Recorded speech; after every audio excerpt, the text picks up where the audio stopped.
I remember one time my grandma called me to the kitchen because I got in trouble. Honestly, I wasn't listening to anything she was saying.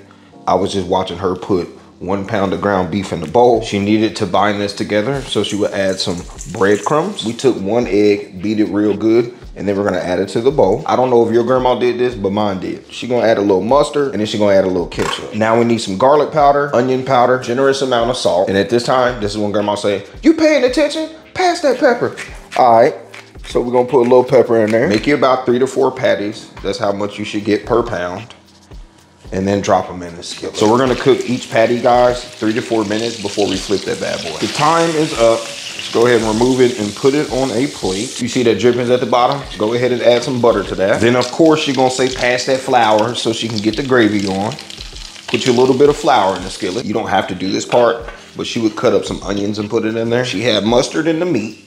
And then she gonna add a little mustard in that gravy. Stop playing with her, baby. All we missing now is some beef broth. Let's put that beef broth in this skillet. Grandma is classy.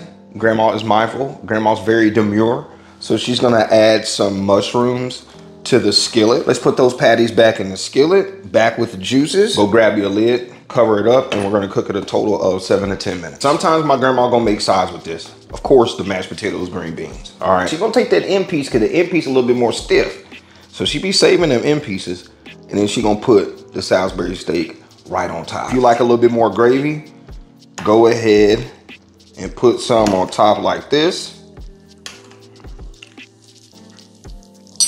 Look at that right there. I'm telling y'all, them end pieces supposed to be for this.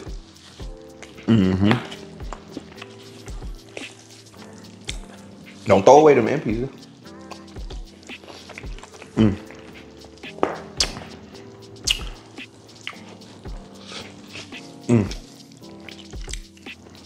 It's tender and full of flavor. Difference between this and hamburger steak. Hamburger steak, you're not adding the breadcrumbs or the egg. Recipe in the same spot, right next to the follow button. And shout out to Grandma for this recipe. We got Grandma Salisbury steak for the win.